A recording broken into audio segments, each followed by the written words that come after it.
आपके भी संस्कार जगे, आपके अंदर भी धार्मिक भावना थी, आप संत महात्माओं को मानते, देवी देवताओं को मानते थे, आप कुछ न कुछ धार्मिक ग्रंथों को पढ़ते सुनते रहे, धार्मिक घर में जन्म लिया, तो आपके भी संस्कार बने और संस्कार जगे। कहते हैं ना, बड़े भाग्य पायु सत्संगा। जब सत्संग जगता है, जब संस्कार जगता है, तो संस्कार से ही भाग्य बनता है। तो भाग्य जगता है जब, तब सत्संग मिलता है। लेकिन सत्संग कहते किसको है? सत्संग किसको कहत हैं? सोई जान ले सतलोक सतपुरुष का, जहाँ कीर्तन हो। ऐसा व्यक्ति हो जो सतपुरुष के बारे में जानता हो, सतलोक के बारे में जानता हो, परिचय हो, जानकारी हो, परिचय हो, उनका दर्शन मिलता हो, उनसे बात होती हो, उसके मुंह से जब सुनते हैं, तब वो जो सत्य है उसका बयां अपने मुंह से कर देते हैं। तो सत्य कौन है? एक वही प्रभु है जहाँ से जीवात्माएं उतरी हैं। सुबह के सत्संग में आपको बताया गया था कि वहीं से उतार हुआ है जीवात्माओं का, और वहीं से धारा आई है, और खेप की खेप जीवात्माएं आई हैं, थोड़ी बहुत नहीं आई हैं। आपको बताया गया था कि रुकते हुए आई हैं, भंवर गुफा में बहुत समय तक रहीं, महाशून्य में रहीं। आपके इधर समझो पार ब्रह्म जिनको कहा गया, पार ब्रह्मलोक में रहीं, ब्रह्मलोक में रहीं, और उसके बाद में यहाँ पर आ गई, जिनको काल भगवान ईश्वर कहा गया, उनके लोक में आ गई। तो यहाँ तक का आपको बताया था कि कैसे रचना हुई है, बीच में क्या क्या पड़ता है, त्रिकुटी पड़ती है, मंगनाल पड़ता है, बीच में समझो की प्रकृति पुरुष का अनुमंडल पड़ता है, महाशून्य पड़ता है, यह सब आपको बताया था। तो अब आप ये समझो प्रेमियों, बच्चों और बच्चियों की, उसके बाद भी ये उतर करके नीचे आई हैं। जब इधर का विस्तार हुआ है, सृष्टि का विस्तार हुआ है, तब इधर उतर करके आई हैं और आकर के इस पंचभौतिक शरीर में बंद हो गई। तो इस पंचभौतिक शरीर से निकाल करके उस निर्मल देश में पहुंचा दिया जाए, वो रास्ता बता दिया जाए। तो जो वो रास्ता बताता है वही समझो के संत होता है, जो वो रास्ता पर चला देता है, मदद कर देता है, और उसके मुंह से जो आवाज़ें होती हैं वही सत्संग होती हैं, और उनका जो विचार होता है, जो बताते हैं, वही संतमत होता है। अब मोटी बात आप समझ लो कि वो अविनाशी है। आपको बताया था सुबह कि उसका नाश नहीं होता है। बाकी नीचे के जो लोग हैं, यह सब नाशवान हैं, इनका सिमटाव हो जाता है। महाप्रलय में सबका सिमटाव हो जाता है। यह भी आपको बताया था कि भंवर गुफा के जो धनी हैं, उनको समझो कि अविनाशी ब्रह्म कहा गया है। क्यों कहा गया? क्योंकि उनका सिमटाव सबसे आखिर में होता है और बहुत समय लगता है। अब आप समझ लो कि नीचे के सिमटाओं में तो नहीं समय लगता है। जैसे सूखा पड़ गया, पानी की कमी हो गई, पेड़ पौधे सूख जाएंगे, अन्न पैदा नहीं होगा, पानी की कमी हो जाएगी, आदमी क्या खाएगा? अरे भाई, पेड़ पौधे पत्तियों को खाने लगेगा, छाल को खाने लगेगा, लेकिन वो भी खत्म हो गया, वो भी सब पेड़ ही सूख करके गिर गया। जल की ज़रूरत पड़ती है आदमी को, जल नहीं मिल रहा है, कुछ खाने को नहीं मिल रहा है, तब ये शरीर चलेगा? अरे भाई, इन्हीं तत्वों से बनी हुई चीज़ों को जब खाता है तब यह शरीर चलता है, तो वो सारी चीज़ें मिलेंगी नहीं। कब होता है? महाप्रलय में। तो ये तो सिमटाव जल्दी हो जाता है, लेकिन ऊपर के सिमटाव जो होते हैं उसमें बहुत समय लगता है। तो आपको मैंने बताया कि अविनाशी देश से जो जीवात्मा यानी यहाँ आई और इस मृत्यु लोक में फंस गई, इस मनुष्य शरीर में बंद हो गई, इससे निकाल करके वहाँ पहुँचाने का जो रास्ता बताते हैं वो संत होते हैं। उन्हीं की बातें जो होती हैं वही सत्संग होती हैं, उन्हीं के मत विचार जो होते हैं वही संत मत होता है। तो प्रेमियों, ये जब संस्कार जगते हैं तब सुनने को मिलता है। तो आपके भी संस्कार जगे, हम मेरे ऊपर भी दया हुई, मेरे भी भाग्य जगे कि जगह जगह से आए हुए आप लोगों के दर्शन का इन आँखों से, बाहरी आँखों से मुझे मौका मिला, और गुरु के आदेश से गुरु महिमा, गुरु चर्चा सुनाने का मुझे भी मौका मिला, तो मेरे भी भाग्य जगे। प्रेमियों, एक गांव में एक सेठ जी रहते थे, धार्मिक थे।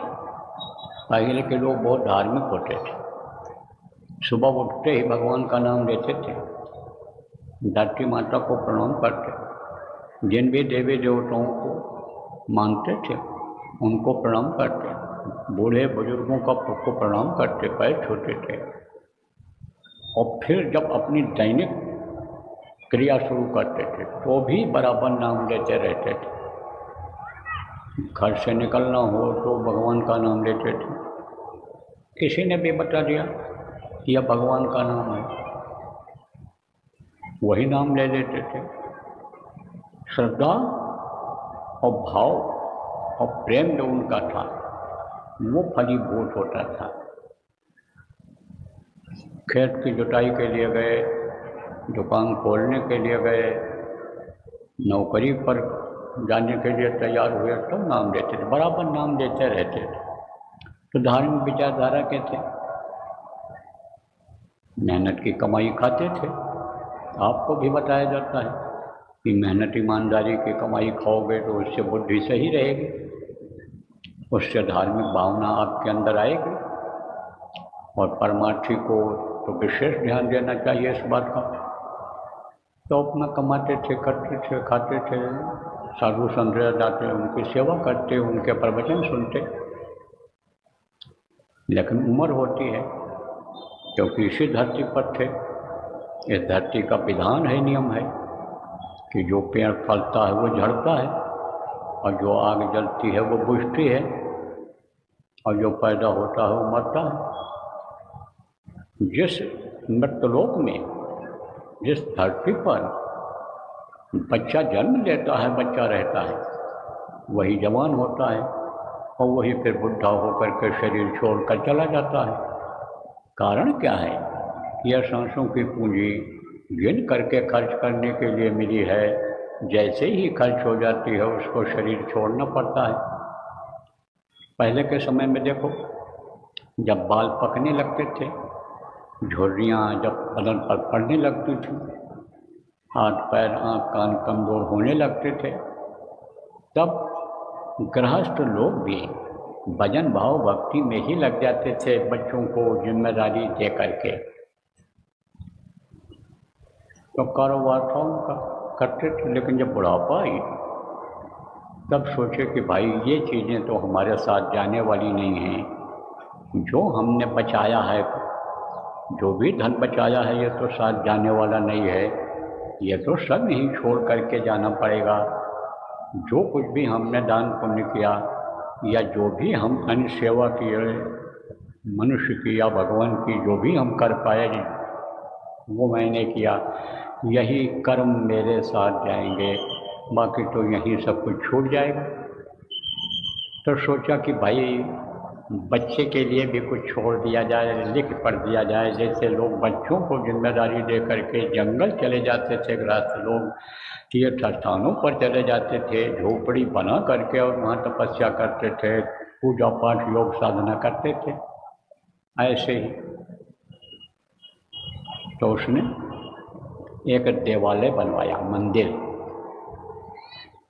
और धन रख दिया मंदिर के सहारे, और ताम्रपत्र लिखा।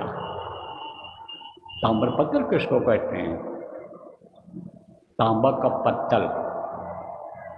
पहले कागज नहीं था, ये न ये स्याही थी और न यह पेन था, तो उस वक्त पर भी लोग लिखते थे।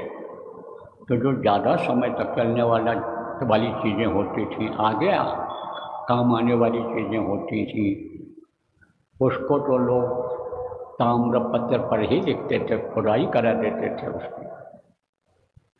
और जो ऐसी चीज़ें होती थी कि जिनकी ज़रूरत ज़्यादा नहीं पड़नी है, तो उसको किस पर लिखते थे? भोजपत्र पर। भोजपत्र किसको कहते हैं? पेड़ की छाल को छील लेते थे और छील करके उसको पतला कर देते थे। तो उस पर किससे लिखते थे? कुछ पेड़ ऐसे होते हैं कि जिनका जो दूध होता है, निकलता है उसमें, वो रंगीन होता है, तो लाल रंग ज़्यादा होता है। लाल रंग के पेड़ होते हैं जो कीमती होते हैं, उनको काटोगे तो उसमें से जो दूध निकलेगा वो लाल रंग का ही होगा। जैसे ये मनुष्य शरीर को लोगों ने क्या बताया?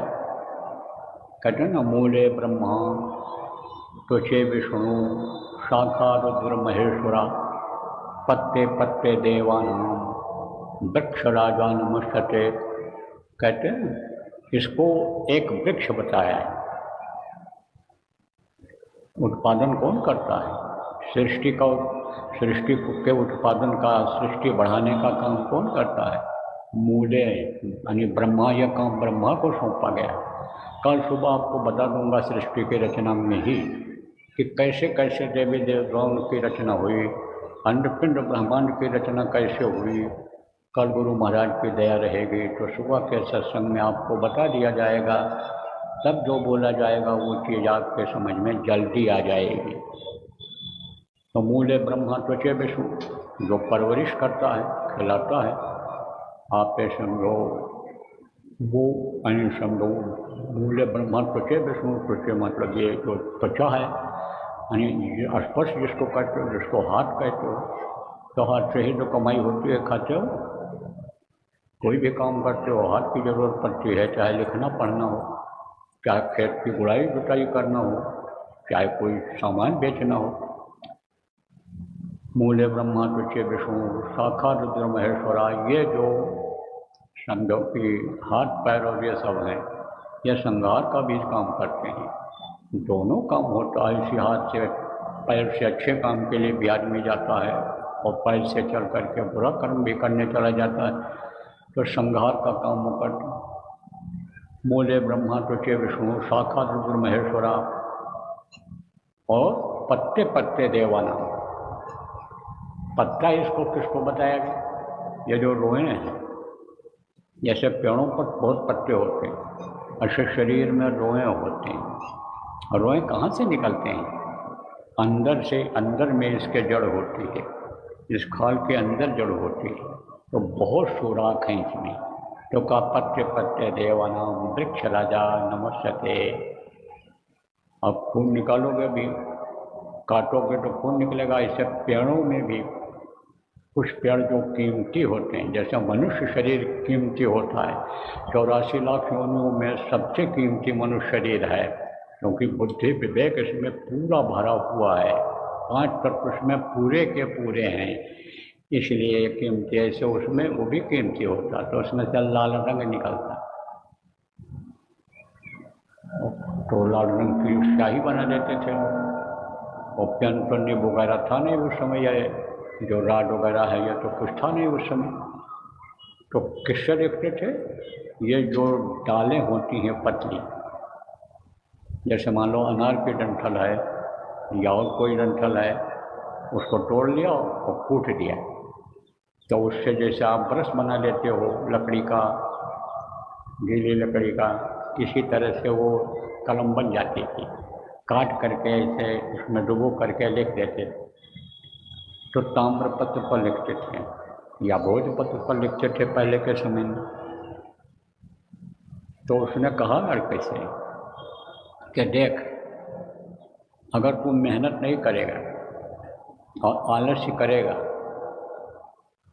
तो कमाई नहीं कर पाएगा, लेकिन मेरा ये फर्ज बनता है कि मेरे कमाई से, खर्च करने से जो धन बचा है वो तुझको मैं सौंप दूँ, लेकिन अभी नहीं दूँगा।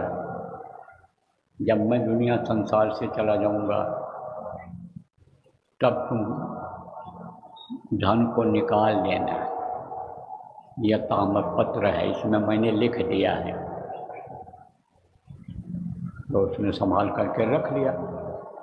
कुछ दिन के बाद हालत खराब हुई, आपस में ही मनमुटाव हो गया घर में। और मनमुटाव जब हो जाता है, घर में जब कलह शुरू हो जाता है, तब बरकत बंद हो जाती है। लक्ष्मी ऐसी जगहों पर नहीं जाती है जहाँ क्रोध होता है, जहाँ पर लोभ ज़्यादा होता है, ऐसी जगहों पर नहीं जाती हैं। अहंकारी के पास से भी लक्ष्मी खिसक जाती हैं, रहती कहाँ है? आप समझो जहाँ शील, क्षमा, संतोष, विरह और विवेक होता है, तो निर्धनता आने लग गई, गरीबी आने लग गई। तब उसने कहा लाओ भाई, अब धन को निकाल लिया जाए। और ताम्रपत्र निकाला, पढ़ा, तो उसमें लिखा हुआ था, कर विचार बज चार ही और नैनन निरख निहार, और शिव वाले के शिखर पर माल गड़ो है सार।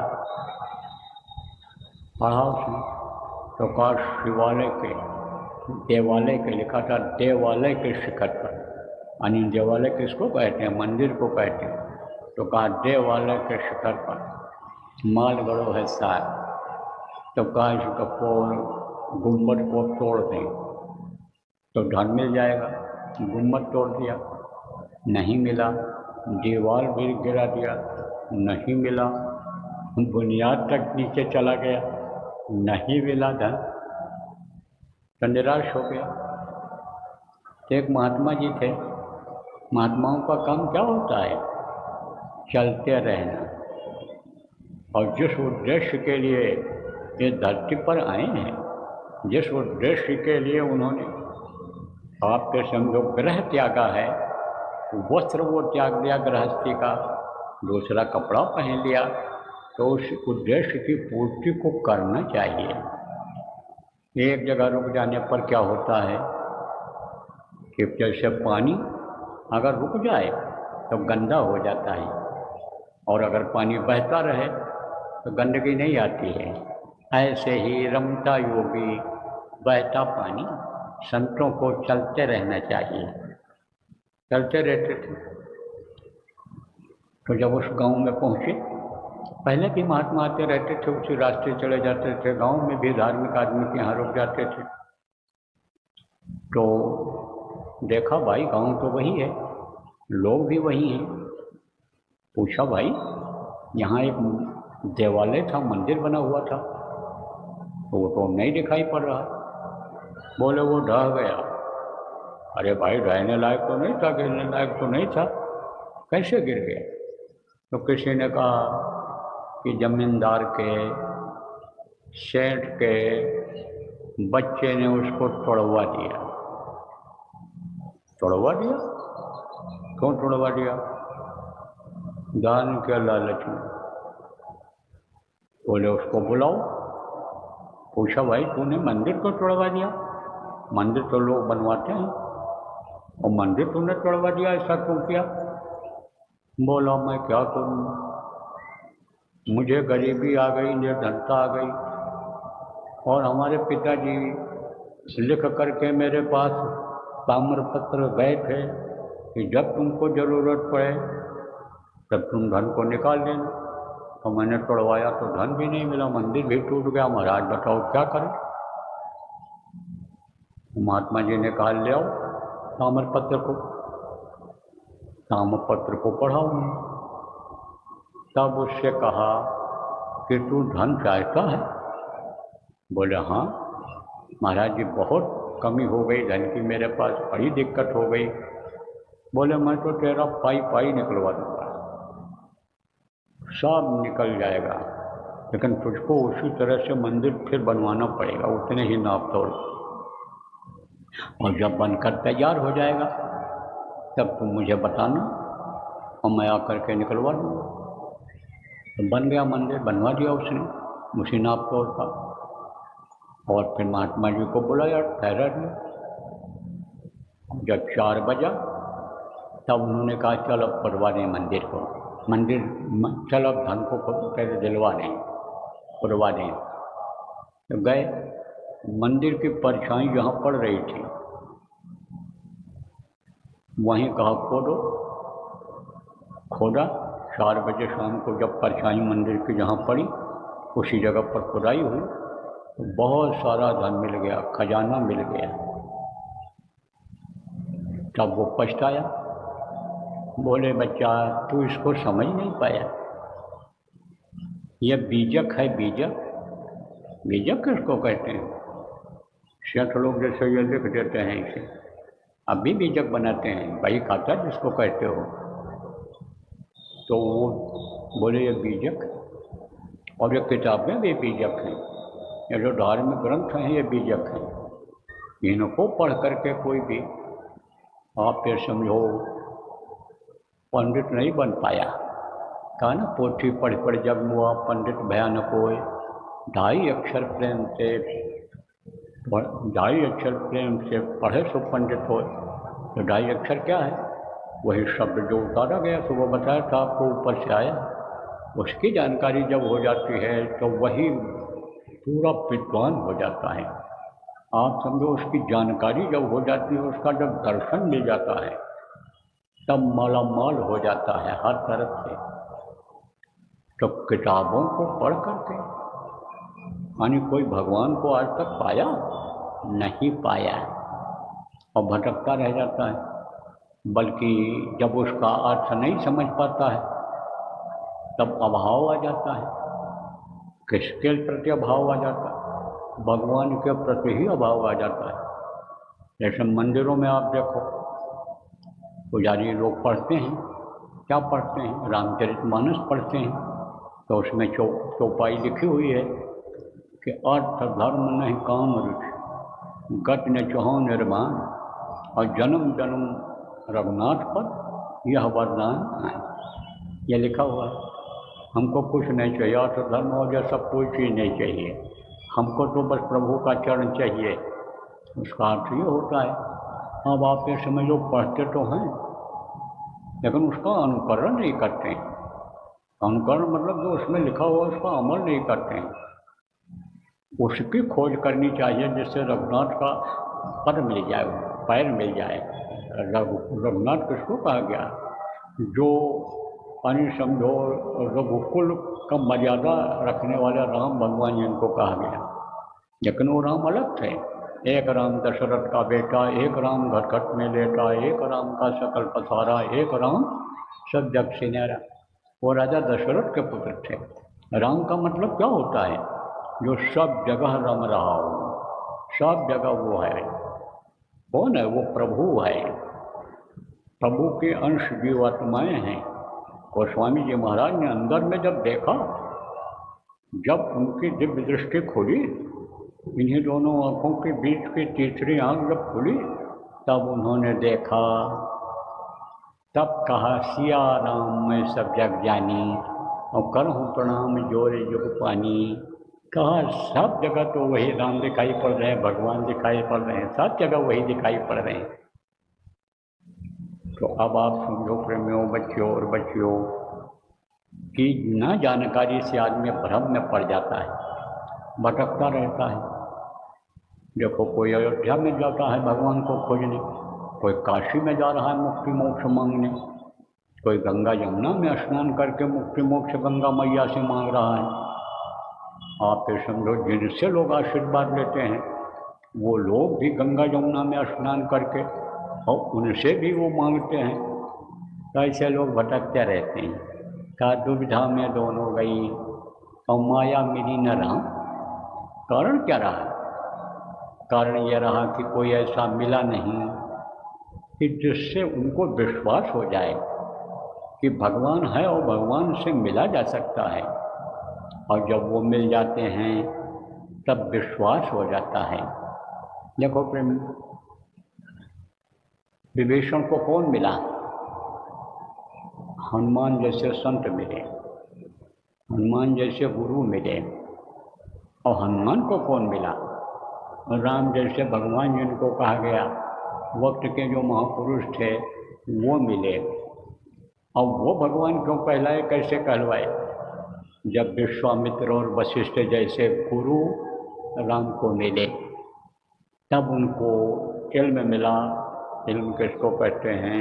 यानी ज्ञान बुद्धि जिसको कहते हैं, हुनर जिसको कहते हैं। आप समझो वो चीज़ उनको मिली, हर चीज़ की जानकारी हुई। सबसे पहले तो वहीं तो गए थे, कहाँ पढ़ने के लिए यानी गए थे। गुरु ग्रह पढ़न गए रघुराई, कल काल विद्या सब पाई मांग करके ले गए थे विश्वामित्र। 12.5 वर्ष तक जंगल में रखा था उनको, जहाँ वो रहते थे अपने आश्रम पर, और सब उनको सिखा दिया था। क्या सिखा दिया था? राजेश तपस्वी संतुष्टा सत्यवादी जितेंद्रिय दाता शूर दयालु श्या वेद पाठी, ये 9 गुण, ये 9 गुण तो वहीं भर दिया था। उसके बाद यह रूहों को निजात दिलाने वाला, जीवात्मा के कल्याण, जीवात्मा का कल्याण करने वाला, यह उपाय किससे सीखा था? वशिष्ठ जी से। तो उनको जानकारी थी और उन्होंने जानकारी दिया यानी समझो किसको? हनुमान को। तो पहले तो राम ने जगाया नाम को। कौन सा नाम? जिसके लिए गोस्वामी ने कहा राम न सकहि नाम गुण गाई, कहन लग करो मैं नाम बढ़ाई। उस नाम को जगाया उन्होंने। नाम आपको बताया गया, जो पुराने लोग हो, जो नए लोग आए हो बता दिया जाएगा ये आपको। तो वो पहले उन्होंने जगाया। तब जब अंतर में राम के रूप को देखा उन्होंने, तब उनको विश्वास हुआ। क्योंकि देखे बिन न हुए प्रतीति, बगैर देखे विश्वास नहीं होता है। तब उनको विश्वास हुआ कि यह साधारण पुरुष नहीं है, यह हड्डी मांस और शरीर में यही उस वक्त के महापुरुष हैं, भगवान हैं। तब उन पर विश्वास हो गया। और जब उन पर विश्वास हुआ तब समझो कि उन्होंने विश्वास दिलाया किसको? विभीषण को विश्वास दिलाया। तो अब आपको यह समझना चाहिए कि विभीषण को विश्वास हो गया फिर जब यानी हनुमान जैसे संत मिले। तब विश्वास तब होता है कि जब अंतर में कुछ अनुभूति हो जाती है, तब विश्वास पक्का हो जाता है। ऐसे भी विश्वास हो जाता है। संतों से दुआ आशीर्वाद लोग को मांगते हैं, क्योंकि जब वो दया कर देते हैं तो जिससे वो दुखी होते हैं उस दुख में फ़ायदा हो जाता है। वो जो उनके सामने समस्याएं हैं वो ख़त्म होती हैं। तो विश्वास ऐसे भी होता है। लेकिन ये विश्वास डगमगाता रहता है। जैसे उदाहरण देकर बताऊँ आपको, मंदिर का पुजारी है, वहाँ लोग जाते हैं, बहुत से लोग मत्था टेकते हैं। देखते देखते विश्वास हो गया कि यह भगवान है, और उधर पाठ करता है आत्म धर्म न काम रुच, कुछ हमको नहीं चाहिए। और जब धन की कमी हो जाती है, चढ़ावा कम आने लगता है, तब कोसता है भगवान कि आपने हमारा आमदनी हमारी बंद करा दी। आप भगवान ये क्या कर रहे हो? आप जो कर रहे हो चलो ठीक मान लेते हैं, लेकिन निर्धनता क्यों आती चली जा रही है? कोसता कि नहीं कोसता है? और अगर अंतर में भगवान का दर्शन हो जाए उसको, तब क्या होता है? तब वही उपाय करता है जिससे बराबर उनका दर्शन होता रहे अंतर में। इसीलिए तो कहा गया कि धार उतरती है ऊपर से, ऊर्जा तभी शरीर में आती है, शक्ति तभी शरीर में आती है। तो जिसके शरीर में यानी आप ये समझो वो ऊर्जा शक्ति आ जाती है उस प्रभु की, उसके अंग अंग प्रभावित हो जाते हैं। देखो लोग माला पहनाते थे, चरणामृत लेते थे, लोग पैर छूते थे, पहले के समय से ये प्रणाली चली आ रही, उससे उनको फायदा होता था। रोज दर्शन करते थे। कहा गया है कि संत का दर्शन रोज करना चाहिए, न हो पावे तो दूसरे दिन, तीसरे दिन, 15 दिन में एक बार, महीने में एक बार, 6 महीने में एक बार, और साल में। ये उस समय की बात है कि जब पैदल चल करके दूर दूर लोग जाते थे तब की बात है, वो जरूरी था। ता बरस दिनों में दर्श न कीना, ता गोला के दोष, और कह कबीर हुआ को कभी न होवे मोक्ष। तो प्रेमियों, विश्वास कब होता है कि जब अंतर में देखता है, उनका दर्शन अंतर में करता है। आप जो पुराने लोग हो नामदानी, आपको बताया गया है, गुरु महाराज ने भी बताया कुछ लोगों को, जितने भी संत आए सब लोग बताए हैं। जो आज नए आए हो आपको बताया जाएगा कि अंतर में दर्शन यानी समझो कैसे होता है। तो अंतर का दर्शन होगा कैसे? जब कोई कराने वाला, उपाय बताने वाला मिलेगा तब तो कौन बताता है? जिनको गुरु कहते हैं वो बताते हैं। और गुरुओं ने जब बताया और अंदर में जब लोगों को दर्शन हुआ तभी तुम लोगों ने कहा, मीरा ने कहा, घट घट मेरा साइया सुनी सेज न कोय, और बलिहारी हुआ घट का जागट प्रगट होए। उन्होंने कहा कोई सुनी सेज नहीं, आपके अंदर वो मलिक निवास कर रहा है। आप ये समझो, कबीर साहब ने भी कहा कि संध्या तर्पण न करूँ, गंगा कबो न नहाऊँ, और हर हीरा अंतर बसे वाहिक नीचे छाऊँ। तो अंतर में उसका दर्शन होता है, तब यह पता चल जाता है, इन पुस्तकों का अर्थ समझ में आ जाता है कि भाई वहाँ से कुछ नहीं मिलने वाला है, उसमें समय बर्बाद करना है, खेपना है, इधर उधर दौड़ना नहीं है कि चले जाओ वहाँ शांति मिल जाएगी, सुख मिल जाएगा, दर्शन हो जाएगा उनका, देवस्थानों पर चले जाओगे तब भगने की ज़रूरत नहीं पड़ेगी, तब तो फिर यही घट में सब कुछ दिखाई पड़ेगा। घट में गंगा, घट में यमुना, घट में तिरजनहारा है, इसी घट में ही सब कुछ दिखाई पड़ेगा, मिलेगा। तो कैसे होगा ये? ताम्रपत्र जैसे उसके समझ में नहीं आया, महात्मा ने समझा दिया। ऐसे ही जब कोई समझाने वाला मिलेगा तो उसी को गुरु कहते हैं। यही कारण रहा कि जितने भी महापुरुष हुए सब लोगों ने गुरु किया। राम ने भी गुरु किया, कृष्ण ने भी गुरु किया, और कृष्ण ने देखो स्पष्ट लिख दिया, गीता में लिखा हुआ है, स्पष्ट कह दिया उन्होंने। कब की बात है? जब महाभारत खत्म हो गया और कृष्ण के जाने का समय हुआ, तब कृष्ण ने कहा मुझे जाना है, हमारा काम पूरा हो गया। तो पांडव उनके साथ हमेशा रहते थे। पांडव ने कहा महाराज मुझे भी लेते चलो, मुझे छोड़कर मत जाना। बोले मैं तुमको नहीं ले जा सकता हूँ, तुमको किसी त्रिकालदर्शी की खोज करनी पड़ेगी, वक्त गुरु, संत गुरु की खोज करनी पड़ेगी, और उनसे रास्ता लेकर के तुमको योग साधना करना पड़ेगा, सूरत को शब्द के साथ जोड़ना पड़ेगा, तब तुम मेरे धाम या अपने धाम, अपने घर पहुंच सकते हो। पांडव ने कहा महाराज सारी जिंदगी तो मैंने आपके साथ गुजार दी और इसी उम्मीद में रहा कि जब आप चलेंगे हमको लेते चलेंगे, और अब बुढ़ापे में आप जवाब दे रहे हो, उम्मीदों पर हमारे पानी फेर रहे हो। अब बुढ़ापे में हम कहाँ संत खोज पाएंगे, सदगुरु खोज पाएंगे, और कैसे योग साधना हो पाएगी? मेरे ऊपर दया करो। साफ साफ बोले, कि औतारिक शक्तियों में जीवों को पार करने की शक्ति नहीं होती है, वो तो संत सदगुरु में ही होती है। तुमको खोजना पड़ेगा, उनके पास जाना पड़ेगा, छोटा बन करके उनसे मांगना पड़ेगा रास्ता, उपाय जानना पड़ेगा, उनको सेवा करके खुश करना पड़ेगा, तब तुमको मुक्ति और मोक्ष मिल सकता है। और नहीं तो तुम्हारे कर्मों की तुमको भी सजा मिलेगी।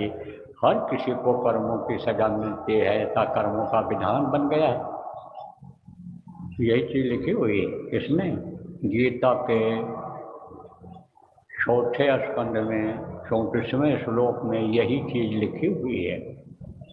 विद्वान अगर आप कोई हो, विश्वास में हो, देख लें तो समझो कि सदगुरु की ज़रूरत होती है। लेकिन सदगुरु हमेशा रहते हैं, इसी धरती पर ही रहते हैं। जब अत्याचार पापाचार दुराचार कम होता है, एक जगह बैठ करके संभाल करते हैं, और जब यही चीज़ें बढ़ जाती हैं, दुख तकलीफ बढ़ जाती है, तो जा करके लोगों को समझाते बताते हैं और दुख तकलीफ से निकलने का और इस जीवात्मा को अपने घर पहुंचाने का, इस मृत लोक से और नीचे के इन लोगों से यानी मुक्ति दिलाने का उपाय बताते हैं। अभी कुछ समय पहले ये जिनकी तस्वीर लगी हुई है, ये देखो, ये हमारे गुरु महाराज थे। उन्होंने बहुत लोगों को बताया, बहुत लोगों को उपाय बताया, और उपाय ही नहीं बताया, रास्ता ही नहीं बताया, और रास्ते पर पूरी जिम्मेदारी के साथ चलाया और मदद किया, क्योंकि रास्ते में मदद की ज़रूरत होती है। आप समझो, यहाँ तो मदद की इंसान को ज़रूरत है ही, लेकिन जब शरीर छोड़ करके आत्मा जाती है या साधना में शरीर को भूला जाता है जब, और ये शरीर से निकलती है, जब जड़ और चेतन की गांठ अंदर बंधी हुई है, आपको इन्हीं सत्संगों में बताऊंगा कि कहाँ बंधी है, कैसे आकर बंध गई, किसने बांध दिया। उससे जब निकलती है, आप ये समझो जब तीसरा दिल खाली होता है, पिंडी 10वां द्वार से जब बाहर निकलती है, ऊपर जाती है, तो ऊपर भी बड़ी दिक्कतें बाधाएँ हैं। बाधा कौन डालता है? वही लोग डाल देते हैं जिनके लोक से ऊपर जाना होता है, क्योंकि उनको इस बात की जिम्मेदारी मिली हुई है। इधर के लोगों को, चाहे ब्रह्मांड लोक के हों, चाहे आप समझो इसे अंड लोक के हों, इनको जिम्मेदारी मिली हुई, आगे न बढ़ने पाऊँ, तो वहाँ भी गुरु की ज़रूरत होती है। तभी तो न कहा ना साहजों ने कि चाहे जगत का काम हो और चाहे भगवान के दर्शन का काम हो, वो बगैर गुरु के पूरा नहीं हो सकता है। कहा साहजों ने, क्या कहा, सहजो कार्य जगत के गुर बिन पूरे नाय, और हर तो गुर बिन क्यों मिले, सोच समझ मन माय। कहा, ये अपने मन में तू सोच ले, हे प्राणी तू अपने मन में सोच ले कि हरि नहीं मिल सकते बगैर गुरु, और ये जगत के जो ये कार्य है, उसको भी पूरा करने में गुरु की ज़रूरत होती है। तो गुरु की ज़रूरत सब जगह होती है। गुरु कौन होते हैं? एक तरह से पुरोहित की तरह से होते हैं। पुरोहित किसको कहते हो? जिनको कुछ लोग पुरोहित कहते हैं, कुछ लोग पंडित जी कहते हैं। कुछ बच्चा पैदा होता है तो भी उनकी ज़रूरत पड़ती है नाम रखने के लिए, देखने के लिए कौन से नक्षत्र में पैदा हुआ है, यह सब के लिए उनकी ज़रूरत पड़ती है। मुंडन सिद्धन होता है तो भी उनकी ज़रूरत, शादी ब्याह होता है तो भी उनकी ज़रूरत, अंतिम संस्कार में भी उनकी ज़रूरत पड़ती है। तो जब ऐसे लोगों की ज़रूरत यहाँ के लिए पड़ती है, विद्वान की, जानकार की, तो जो आप ये समझो कि सदगुरु होते हैं, वो तो हर तरह की जानकारी रखते हैं, लोक की भी और परलोक की भी। तो गुरु महाराज ने बहुत से लोगों को पार कर दिया, चले गए, अब अपने घर अपने पहुँच गए। कौन से घर? जहाँ से वापस ना आना हो। अभी कहोगे हम घर से आए हैं, लेकिन फिर वापस जाओगे कि नहीं जाओगे? आप समझो प्रेमियों, जिस घर को आप अपना समझते हो मिट्टी और पत्थर का घर, वो आपका घर नहीं है। बहुत से लोग किराए पर रहते हैं, रंगाई पुताई और ये सब बराबर करते हैं, अपने घर जैसी हिफाजत, और कहने लगते हैं मेरे घर मुझे जाना है, मेरा घर है, जिसमें रहते हैं उसको अपना घर कहते हैं। लेकिन वो घर उनका है नहीं है। किरायादार जब चाहेगा निकाल बाहर कर देगा, जब चाहेगा बाहर कर देगा। ऐसे ये आपका घर नहीं है, इसको एक दिन खाली करना पड़ेगा। कब खाली करना पड़ेगा? जब ये घर छूटेगा। कौन सा घर? ये काया फूटी जब खाली करनी पड़ेगी, इसके अंदर से, शरीर के अंदर से जीवात्मा निकलेगी। यह घर, तो यह घर किस तरह से गुरु महाराज ने बताया, कहा किराए के मकान की तरह से है ये, और इसको तुमको छोड़ना पड़ेगा। बराबर याद दिलाते रहे, बराबर सत्संग करते रहे। क्यों? क्योंकि कल आपको बताऊं कि सत्संग की ज़रूरत क्यों पड़ती है, क्यों जीव फंस जाता है, क्यों अपने घर को, अपने प्रभु को भूल जाता है। आपको याद हो रहा है किसी? अरे बस खाने पीने में लगे हुए हो, ये साबुन लगा करके शरीर को बढ़िया साफ सुथरा कसरत करके और काजू पिस्ता खा करके शरीर को बनाने में लगे हुए हो। आप तो इसी काम में लगे हो। भगवान याद आते, जो सत्य है वो याद आता, मौत सत्य है वो याद आता नहीं, याद आता है, इसी में लगे हुए हो। तो अब आप ये समझो, सत्य बात तो यही है कि ये घर भी छोड़ना पड़ेगा जिसमें आप रहते हो, और यह मनुष्य शरीर रूपी किराए के मकान को, इसको भी छोड़ना पड़ेगा। तो यहाँ तो अपना कुछ है ही नहीं। सच पूछो तो इस दुनिया संसार में आपके काम आने वाली चीज़ कोई है ही नहीं। वो तो आपको रोटी मिल रहा है आपके कर्मों के अनुसार, जैसा आप कर्म करते हो, हाथ पैर से आँख कान से कर्म अच्छा करते हो तो अच्छा खाते हो, नहीं कर पाते हो, आलस्य करते हो, तो भी आपको कुछ न कुछ रूखा सूखा मिलता है। क्योंकि व्यवस्था किसकी है? उस दयालु पे है। दीन बंधु दीनानाथ जिसको कहा गया, उसकी यह व्यवस्था है। उसने यानी सबके लिए इंतजाम कर रखा है। देखो, पैदा होने के पहले माँ के स्तन में दूध भर देता है। कौन भरता है? कोई मशीन भरती है यार कि कोई वैज्ञानिक जोशी या डॉक्टर भरते हैं, या आप भरते हो?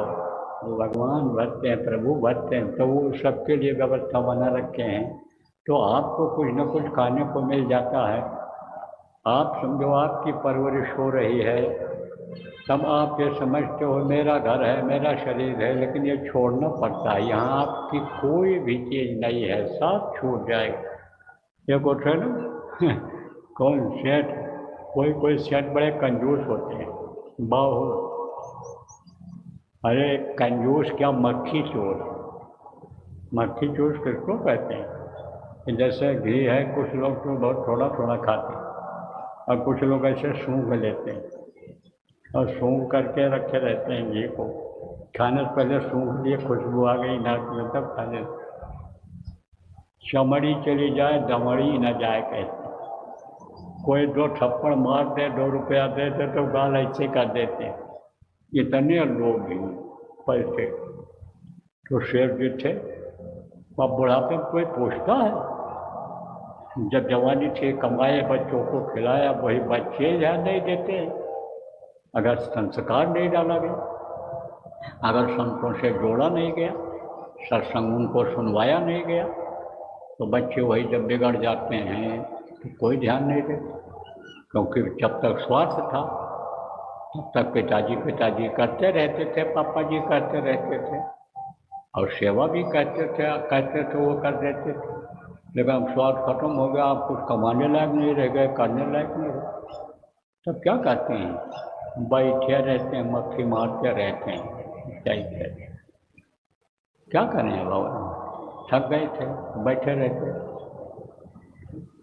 लोग आते जाते उनको देखते, वो उन लोगों को देखते थे, समय पास होता रहता। लेकिन जब कोई साधु महात्मा जाता उधर से, तब वो ऐसा कर लेते कि कोई मांग न पड़ बैठे, को देने के लिए न कहते। एक महात्मा जी आते जाते रहते थे, मुँह उधर कर लेता था। तो एक दिन बैठा हुआ था शेर, तो महात्मा जी गए। तब सम्मान तो लोग करते ही, इज्जत तो देते ही थे महात्मा, पैर छू करके आशीर्वाद मांगते थे, चाहे उनको कुछ न दें, लेकिन उनसे जरूर मांग लेते थे। तब उनका पैर छुआ, बैठाया, बैठो महाराज। और गृहस्थ का यह धर्म भी होता है कि कोई भी दरवाजे पर आ जाए तो सम्मान के साथ उसको बैठाओ, पानी का समय है पानी पिलाओ, भोजन का समय है रोटी खिलाओ। ये गृहस्थ का धर्म बनता है। तो इतनी सीख तो लोगों में रहती ही रहती थी, क्योंकि जगह जगह प्रवचन होते रहते थे, जगह जगह ये बातें बताई जाती रहती थी, तो इतनी जानकारी लोगों को रहती थी। अब बैठाए, लेकिन बात न करे सेठ। तब महात्मा जी ने कहा, अरे सेठ जी, मैं आपसे कुछ मांगने नहीं आया हूँ, मैं आज आपको कुछ देने के लिए आया हूँ। हैं महाराज? महात्मा लोग तो देते ही हैं, उनसे तो कुछ न कुछ मिलता ही है, फायदा ही होता है। बताओ सरकार क्या देना चाहते हो? उसने देखा कि इनके पास तो कोई चीज़ है नहीं, झोली भी उल्टी नहीं टांगे हुए थे, कुछ नहीं, ऐसे चले गए। जो कपड़ा पहनते थे वही पहन करके चले गए थे, जैसा रहते थे वैसे चले गए। तो देखने लगा जरूर कि इनके पास कुछ है भी नहीं, देंगे क्या? तब उन्होंने, वो समझ जाते हैं बात को, जो पूरे फकीर होते संत होते सब समझ जाते हैं मन का हाल। कहते हैं ना, संत न देखें चाल कुचाल, वो परखें अंतर का हाल। अंतर का हाल परख जाती है ना। बोले अब ये देख रहा है क्या देंगे, तो निकाला ऐसे टेंट में एक सुई रखे थे छोटी सी, तो कहा ये लो आप महाराज। तो मुँह से बिचकाया उसने, सुई दे रहे हैं? सुई तो हमारे पास है नहीं क्या? सुई तो है ही हमारे पास। अरे बोले सेठ जी, हम आपके पास इसको दे करके जा रहे हैं अमानत,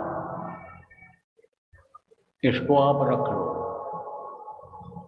और अभी बहुत जल्दी ही आपका यह शरीर छूटने वाला है, दुनिया से जाने वाले हो, आप पहले चले जाओगे और मैं बाद में आऊँगा, और मैं आपको वहाँ मिलूँगा जहाँ भी आप रहोगे। तो ये हमारी सुई लेते जाना, और जब मैं आऊँगा तो मुझे दे देना। साहब सेठ ने कहा, सुई लेते जाएंगे? अरे कोई लेकर कुछ गया? हमारे दादाजी चले गए, बाबा चाचा चले गए, पिताजी चले गए, कुछ नहीं ले गए, तो हम कैसे ले जाएंगे? तो बोले, यही तो याद दिलाने आया हूँ तेरे को कि क्या लेकर तू आया जग में, अब क्या लेकर तू जाएगा। सोच समझ ले रे मन मूरख, आखिर में पछताएगा। जैसे आप अब पछता रहे हो कि आपको ठीक से भोजन नहीं मिल रहा, सेवा नहीं मिल रही, और ये देखो बहुएं और लड़के होते हुए भी नाती पोता सब अपनी अपनी तरफ खींच रहे हैं। और फिर सच पूछ तो यही लोग सोच रहे हैं कि जल्दी से ये जाए बुढ़ा और इसके धन के मालिक हम हो जाएं, तिजोरी की चाबी हमको मिल जाए, बहुएं ये सोचती हैं। तो कुछ नहीं ले जाएगा, तू भी नहीं कुछ ले जाएगा।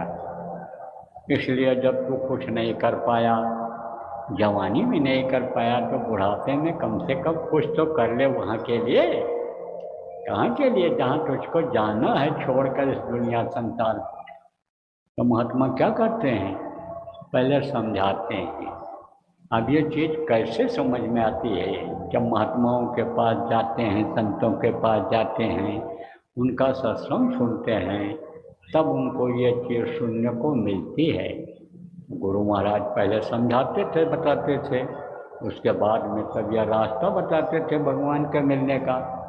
जो दुनिया को चलाता है, अंडपिंड ब्रह्मांड का मालिक है, जब वो मिल जाता है जीवों को, लोगों को, तो हर तरह से संपन्नता आ जाती है, सुखी हो जाता है।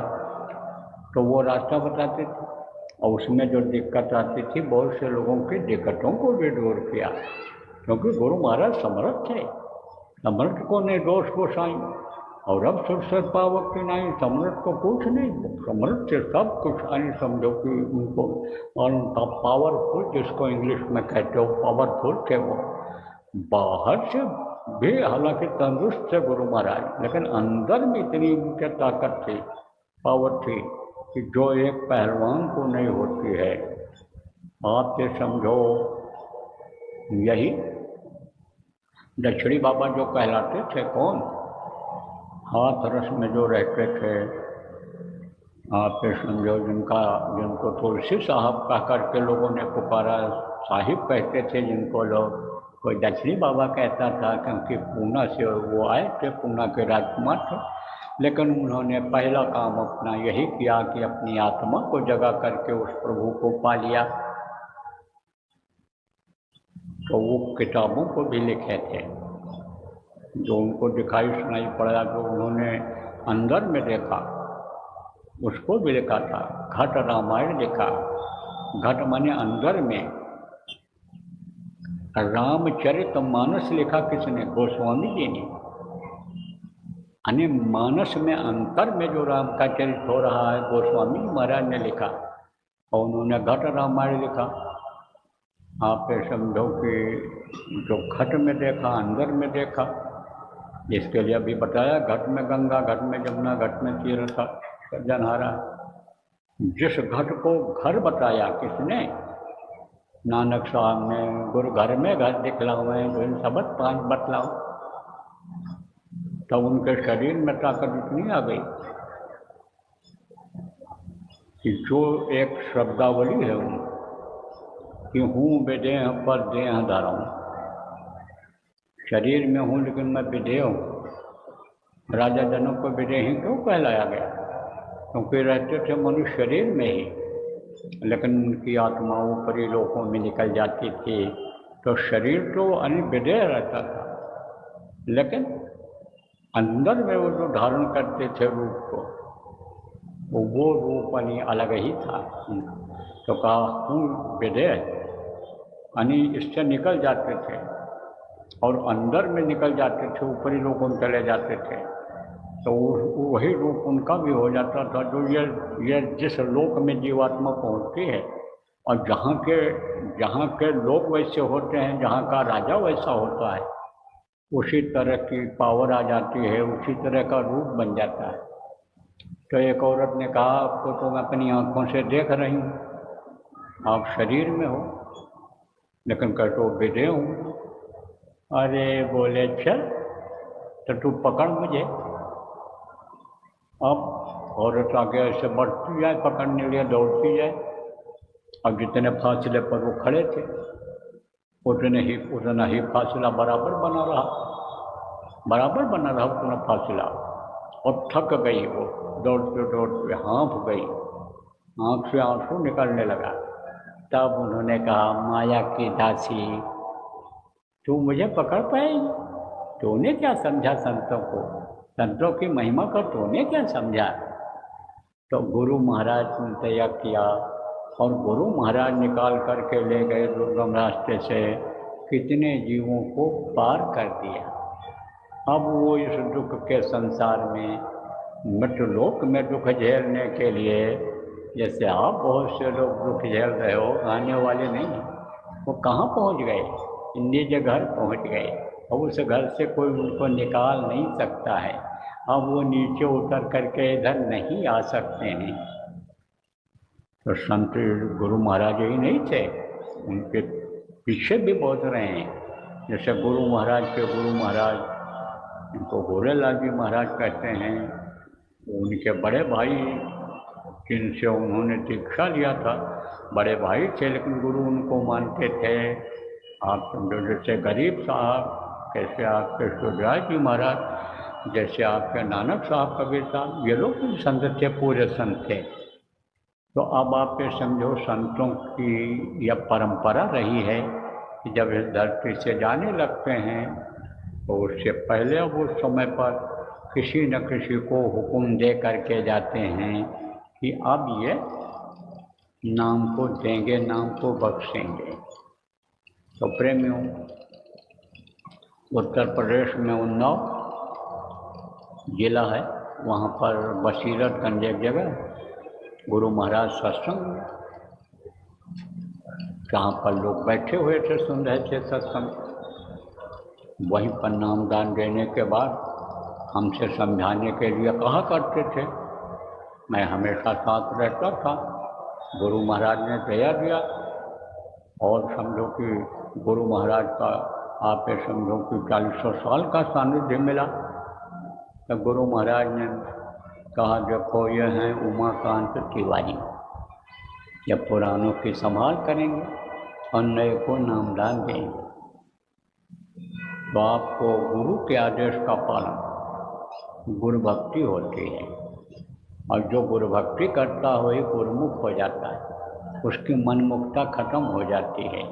और नहीं तो मन ये बराबर धोखा देता रहता है, गुरु से दूर करता रहता है, विश्वास डगमगाता रहता है। अब यह मन है कौन, ये अभी इन्हीं सत्संगों में आपको बता देंगे, जो अभी कल सुबह का, कल शाम का, परसों सुबह का 3 सत्संग जो होगा, उसे मैं आपको सब थोड़ा थोड़ा करके बता दूँगा। अभी बताने लगूँगा समय ज़्यादा जाएगा, नामदान में समय लगता है। तो गुरु के आदेश का पालन करूँगा, आपको बताऊँगा, नामदान दूँगा। अब इस नामदान देने के लिए आपको न तो अब घर छोड़ना रहेगा, न बीवी बच्चों को छोड़ना रहेगा, न जमीन जायदाद कोई कारोबार जो आप करते हो वो छोड़ना रहेगा। कोई भी कारोबार आप जो करते हो जिसमें जीवों की हत्या नहीं होती, क्योंकि जीवों की हत्या करना बहुत बड़ा पाप माना जाता है। तो जीव की हत्या जिसमें नहीं होती है, कोई भी बिजनेस व्यापार आप करते हो, मेहनत और ईमानदारी से जब आप करोगे तो उसी में आपको बरकत दिखाई पड़ जाएगी, उसी में बढ़ोतरी दिखाई पड़ जाएगी। देखो, बरकत बहुत बड़ी चीज़ होती है। आदमी बहुत कमाता है, पूरा नहीं पड़ता है, और बरकत जब मिल जाती है तो थोड़ा कमाता है, ज़्यादा बच जाता है, खर्चा भी चल जाता है। पहले बरकत लोगों का कदम चूमती थी, बरकत बहुत मिलती थी, खूब बरकत मिलती थी, लक्ष्मी खूब खुश रहती थी। देखो, एक कमाता था, 10 खाते थे। अब सब कमाते हैं तो भी नहीं पूरा पड़ता है। कारण क्या है? शराब की आदत बन गई, मांस खाने की आदत बन गई, अंडा खाने की आदत बन गई, मछली खाने की आदत बन गई। तो बुद्धि खराब कर देती है और गलत ढंग से लक्ष्मी को लोग खर्च करने लग जाते हैं। लक्ष्मी किसको मानते हो? रुपया पैसा को कहते हो ये लक्ष्मी हैं, और ऐसा मस्तक पर आप चढ़ाते हो। जब रुपया मिलता है, कोई देता है आपको, मस्तक पर लगाते हो कि ये लक्ष्मी हैं, संभाल करके उनको रखते हो, ये लक्ष्मी हैं। तो अब आप ये समझो उस लक्ष्मी की बेकदरी हो जाती है। जहाँ बदबू आती है, जहाँ जीव हत्या हुई है, जहाँ मांस बिकता है, मांस खरीदने के लिए जब लेकर चले जाते हैं और वहीं पर डाल देते हैं, तो लक्ष्मी की बेकदरी हो जाती है, तब वो खुश नहीं होती है। कोई चुरा करके ले आया लक्ष्मी को, डकैती करके ले आया, ठग करके ले आया, और फिर आप ये समझो कि लक्ष्मी को ले गया, शराब की दुकान पर दे दिया, वहाँ जहाँ बदबू आती रहती है, जहाँ लोग पी करके मस्ताना हो करके गलत से गलत काम कर डालते हैं, ऐसी जगहों पर डाल करके आता है, तो लक्ष्मी रुकती हैं? नहीं रुकती हैं, इधर आती हैं, उधर चली जाती हैं। बहुत चोरी डकैती ठगी करते हैं, लेकिन बचता नहीं है। ठगी करने वाले को ठग ही मिल जाते हैं। जैसे कहा गया है ना, जैसे को तैसा मिले, मिले कीच में कीच, पानी में पानी मिले, जैसे को जैसा मिले तैसा मिले, पानी में पानी मिले और मिले कीच में कीच, जैसे कीचड़ में कीच मिल जाता है, ऐसे आप ये समझो कि पानी में पानी मिल जाता है। पानी बह के जा रहा है, पानी जहाँ है उधर चला जाएगा, मिल जाएगा। ऐसे ही नीच को नीच मिल जाते हैं, जैसे को तैसा मिले, मिले नीच को नीच, और पानी में पानी मिले मिले, कीच में कीच, तो ऐसे उनको भी मिल जाते हैं। नीचता करके लाया, ठग करके नीचता करके नहीं समझो गलत ढंग से लाया, और कोई दूसरा मिल गया उनका ठग लिया, उसी तरीके से उनसे ले लिया। पर रुकती नहीं है लक्ष्मी। लक्ष्मी की बेकदरी लोग करने लग गए, इसलिए बरकत हो गई बंद। बरकत बहुत ज़रूरी है। तो अब आप समझो प्रेमियों, बच्चों और बच्चियों, मेहनत ईमानदारी की कमाई करोगे, इज्जत करोगे, अच्छी जगह पर लगाओगे, अच्छे काम में खर्च करोगे, भूखे को रोटी खिलाओगे, प्यासे को पानी पिलाओगे, ऐसा अन्य काम करोगे या करवाओगे जहाँ आपका कोई स्वार्थ न हो, परमार्थ में लग जाए, तब लक्ष्मी की कमी नहीं होती है। मेहनत और ईमानदारी की कमाई करना, और जो बचत हो जाए अच्छे काम में लगाते रहना। और क्या करना है? आप 24 घंटा लगे रहते हो। किस में लगे रहते हो? पेट के धंधे में लगे रहते हो, शरीर को चलाने में लगे रहते हो। बढ़िया से बढ़िया खाने को मिले, हम बहुत समय तक जिंदा रहें, हमारा शरीर मजबूत रहे। बढ़िया पहनाने में लगे रहते हो, अच्छी गाड़ी घोड़ा खरीदने में लगे रहते हो। इससे इज्जत मिलेगी, सम्मान मिलेगा, लेकिन इज्जत लेकर कोई गया, रुपया पैसा कोई लेकर गया, सोचने की ज़रूरत है आपको। उसमें लगे रहते हो।